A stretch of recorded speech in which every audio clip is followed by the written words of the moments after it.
Hello, Alphas. Welcome to Early Access Podcast, episode 57. I'm your host, Angelo, and thank you for coming back, telling a friend, and listening to the podcast every week.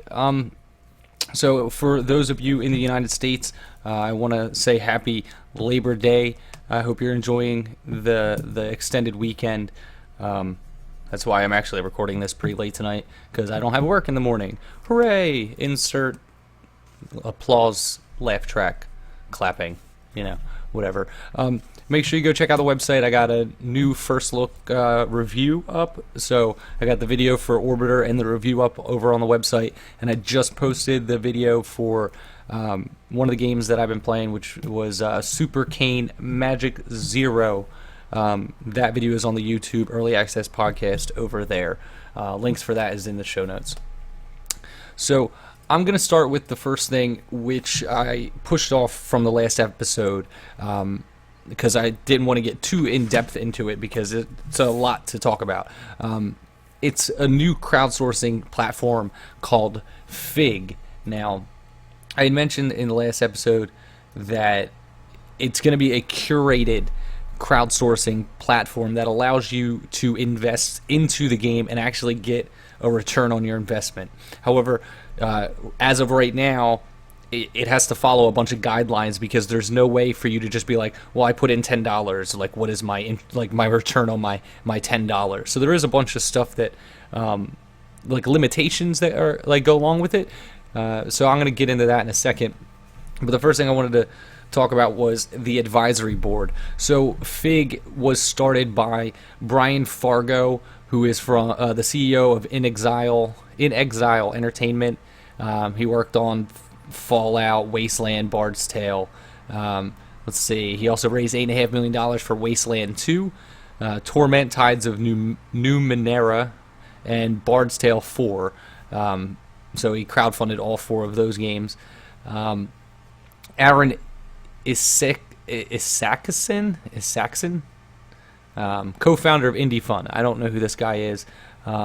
He's the organizer for IndieCade, chairman of IndieBox, and the co-president of App Above Games. So that's a thing.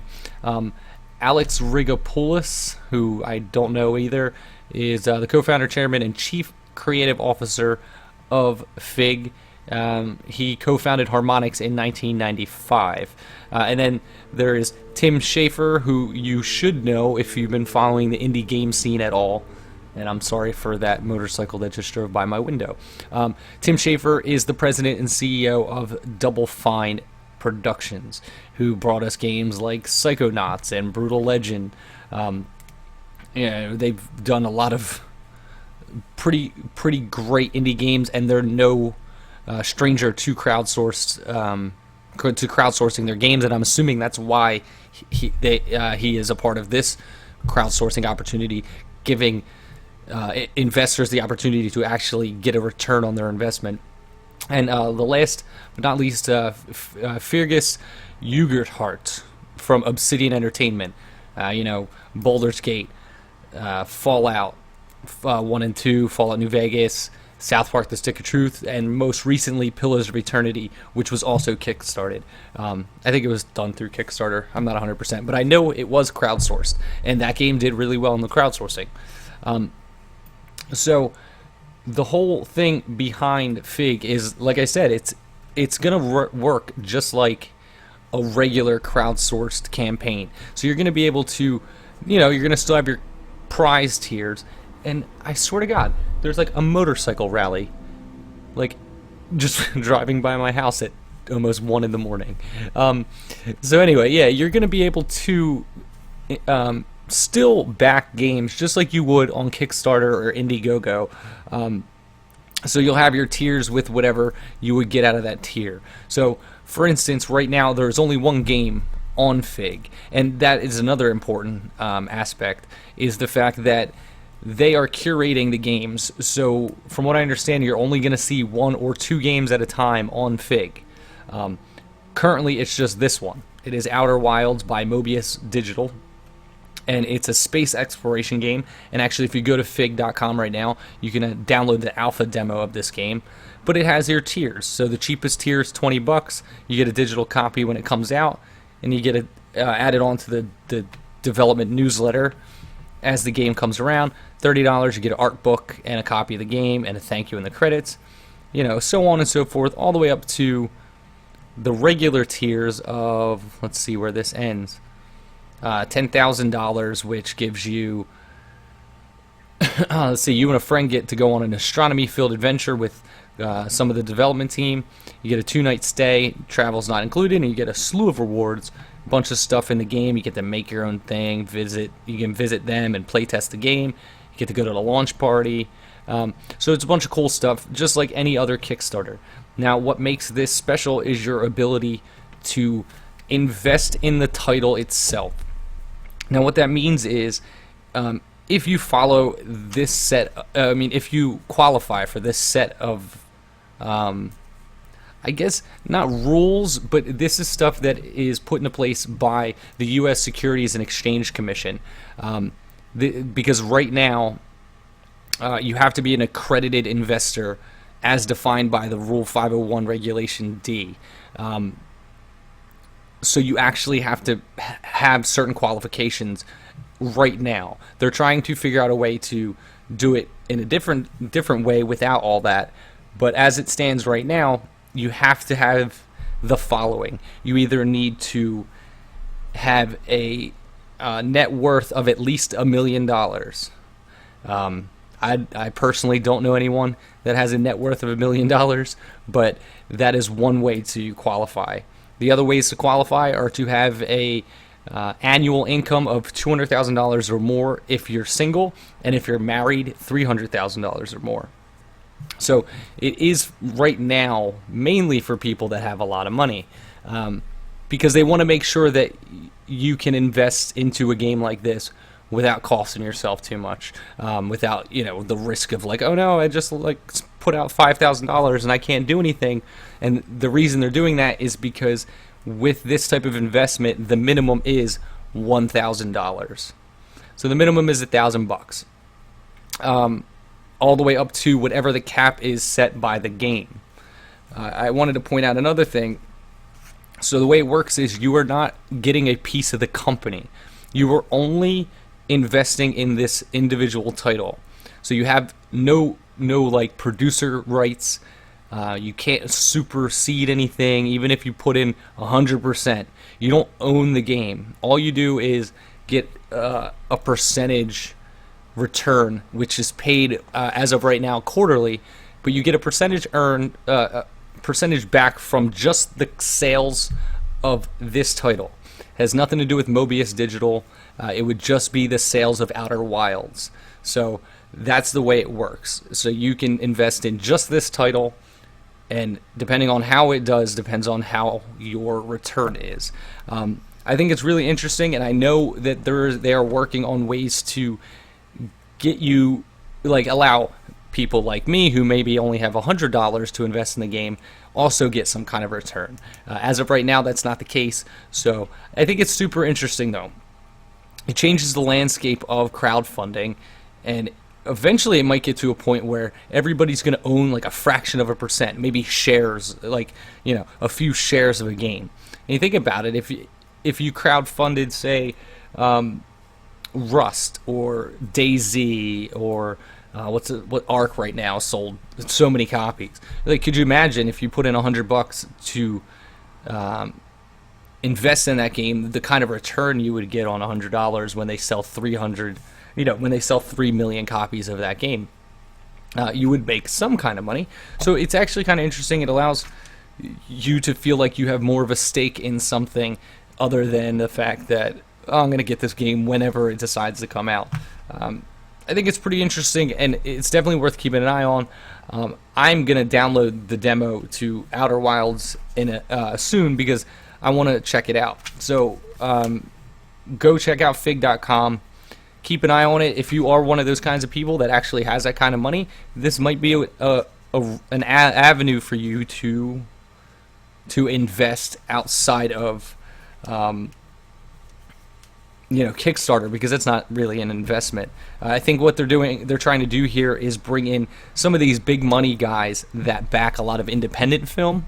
Because if you didn't know, a lot of guys with a lot of money that fund independent films aren't studios. It's just guys that have a lot of money that are looking for a way to, either diversify their portfolio, or they're just film buffs and they want to see something succeed. So they go out there and, if I was an independent movie producer, I would go find, the CEO of a company, or somebody that worked at a hedge fund, or a banker, or somebody that was independently wealthy and had a lot of money that I could go to and be like, hey, I need $500,000 to make my movie. That's what they're trying to do with video games. So hopefully over time what's going to happen is you're going to see a lot of these people that have that kind of money start funding these smaller projects, because they see that they have a decent return on their investment. What it'll do is it'll give us better indie games coming out, and it'll give the developers the peace of mind that they have money coming from a source that isn't solely based on crowdfunding. So it's really interesting, and it's definitely something to keep an eye on for the future. All right. So I already mentioned this, so we're going to talk about this real quick. I played the game Super Kane Magic Zero. Now, this came out August 26th, so a little more than a week and a half ago. It's this indie action RPG game. It's got 35 reviews, 100% positive so far. The biggest problem I have with this game so far is that it's $20, and the content, it doesn't have a lot of content. So the game looks really good. It's got a great cartoon art style by this Italian cartoonist. It goes by the name of Zxill, S-I-O, and it's like it reminds me of old Flash animation. It looks like it was done in one of the older versions of, say, like Illustrator. It's got that kind of heavy line weight. Looks, you could probably compare it to like Adventure Time, or Battle Block Theater, or Castle Crashers. One of those kind of, like, that type of art style. It looks super interesting though, and I played a little bit of it. And the way it works is it's 1 to 4 player local co-op, which I never understand why they did it. And then I was reading a little bit into this game, and I found out that the reason they do it is because developing online multiplayer seems to be a lot harder. It's a lot of development time that a lot of games companies don't have. So the game is a top-down action RPG. You pick one of multiple characters, and you run around and kill enemies. You pick up equipment and stuff like that. A couple of things I didn't like though. Everything has some kind of icon on it. It's supposed to indicate like the type of damage, and that's all I know. There's like a whole bunch of these symbols, and I figured out a couple of them. Like one of them was like a sticky foot, and your character moves slower. It was like a debuff, but there's so many symbols without any real descriptions. It's kind of hard to figure it out without any kind of tutorial, or like options menu that explains what these all the different things do. However, it controls really well. You're just running around, left stick to move, right stick allows you to aim to throw stuff. You get a weapon that swings, it only lets you swing the direction you're facing, so only left and right, you can't swing up and down, which made it a little bit hard. It kind of plays like Castle Crashers, but in an open world space, like a map space, as opposed to side scrolling. What the hell was the game? Castle Crashers is more like Gauntlet, the original, Golden Axe, that style game where you're just like on this 2D plane that has a little bit of depth to it. This is more of a top-down Zelda style RPG like that. It's pretty neat. Like I said, the biggest thing about this game is the art style. The music's really good too. I just wish there was more explanation for what the fuck was going on, and there is no single-player content yet. However, the developer promises a lot of single-player content to justify the $20 price point. So right now all you have is a 1 to 4 player survival wave, well, not wave based, but a survival mode where you are moving room to room. There is a 2 to 4 player brawl type mode, which is just a solid square map, and you're running around and you're trying to kill each other. I find it super interesting. I don't know right now with the $20 price point if it's really worth it. I would keep an eye on it though. I think the art style is great. I also posted in the show notes the artist CO's website, so you can go take a look at his cartoons. They are all in Italian, but you can see some more of his art. It's really cool looking. I love the art style. It just reminds me of when I was first getting into animation and and drawing myself when I was in college. So it just looks really cool. It's a very simplistic art, but it's got a lot of character for something like that. So go check out his website. It's actually really cool. He does YouTube stuff as well. If you don't speak Italian, you can still enjoy the pictures. It's still, art is transcendent, so it looks really good. Alright, so the next thing I want to do is talk about update that came out for Empyrion Galactic Survival. It actually had a pretty big update a couple days ago, like 4 days ago. It's like the first major update that they've had so far. They've done a couple minor updates that added some stuff. This one actually adds more stuff. So now all the planets in the game are procedurally generated. So if you didn't know before, they would seed the planets and they were all regular.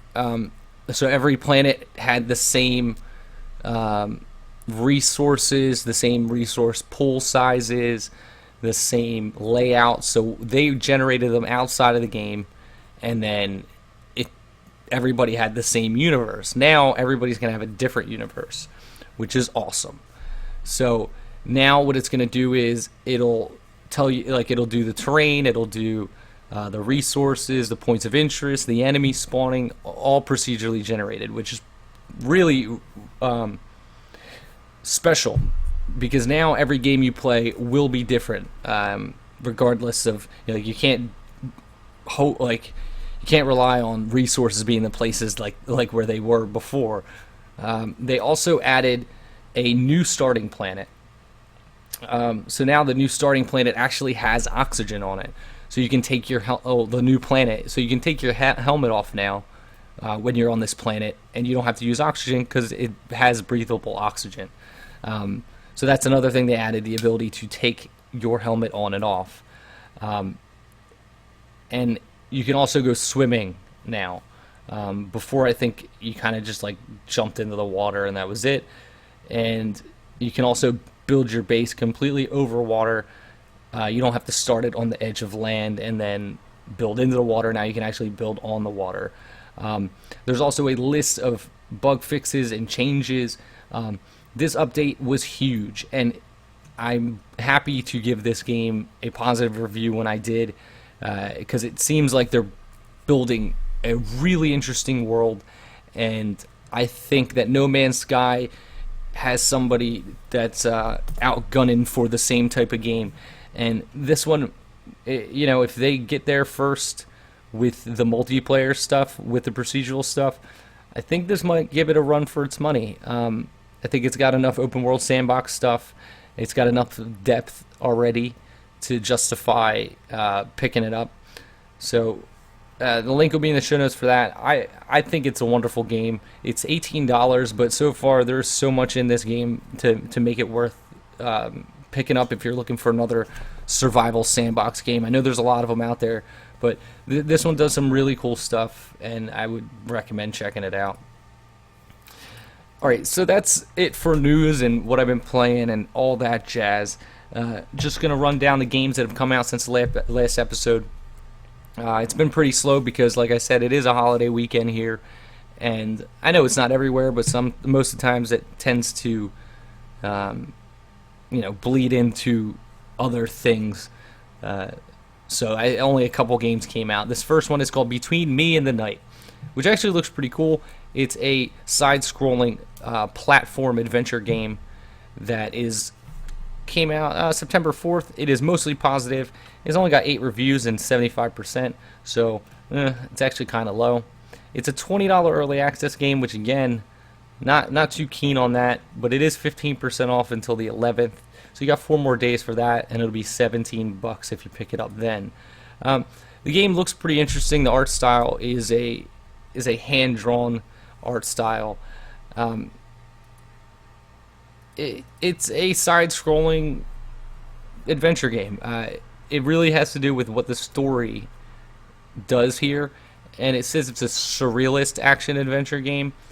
So some of the character designs are really nice. There was this weird monster thing. It actually kind of reminds me of how they did the first couple seasons of South Park with the cardboard, the construction paper cutout. It's got a layered paper feel to the character designs anyway. It looks really neat. I don't know anything about it though. All I can tell you is from what I see in the video. Let me see this guy. Let me read one of the negative reviews. So this guy says he loves the style and setting for the game, but it's slow and unresponsive and full of bugs. Yeah, that's indicative of an early access game, and if you watch the video, it does look slow. Like the movement looks slow. That's never fun. But go check that out. It is a bit expensive though, and if there's not enough content, then $20 is a hard pill to swallow. Alright, this game, I don't play these kind of games very often because usually it's just not interactive enough for me. It's called Corp DX. Now, it's a game studio simulator game. It's a lot of menus and clicking on stuff, and you're building out your office, and it's just a super micromanagement simulator. Goofy or like cartoon style. But it has 30 reviews, 80% positive, and here's the best part. It's in early access, and it's $3, and it is 10% off until September 11th, so $269. So go check that out, Corp DX, if you like those kinds of simulator games. People seem to be keen on it. Yeah, not my cup of tea, but I know a lot of those games are usually positive when they're done well, so go check that out. Alright, the last game I got for you guys is called, honestly I don't know how to spell it, it's like Zxill, Zxill, Zxill, A Legend of Time. So this one is $7 in early access, which I like. However, it has no reviews. And this is a top-down pixel art style RPG indie game. It looks like an RPG Maker game, but it doesn't say that, but I can't be 100% sure. But that's all it is. It's just a top-down arcade style, like Zelda game. It looks like a Zelda clone. You're smashing pots and doing all that jazz. But that's going to do it for this episode, guys. Don't forget, go follow me on Facebook. Go like the Facebook page. I don't do much on there. It's more of just a way to keep in touch with people and contact developers and stuff, but you can go do that over at Facebook Early Access. I think it's Early Access Podcast on Facebook. Follow me on Twitter for more giveaways and when I go live streaming. I don't live stream the podcast anymore because I was getting people just coming in and sitting there confused why I wasn't responding to the chat. Maybe once I get some more followers and I can get a bunch of people in there, maybe I'll do more of an interactive podcast. But yeah, go follow me on Twitter, Early Access PC on Twitter. Go follow me on the Instagram. I just got an Instagram for the podcast. It's Early Access on Instagram. I'm going to be doing different contests over there. Right now I'm trying to cross-platform them, but over time as I get separate followers for both social media outlets, I will be doing giveaways for each individual one.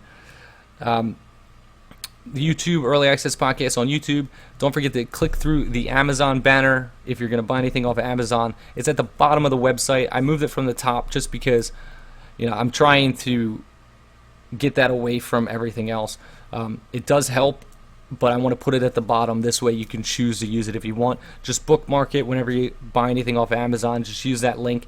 It really does help out the show. But that's going to do it for this episode, guys.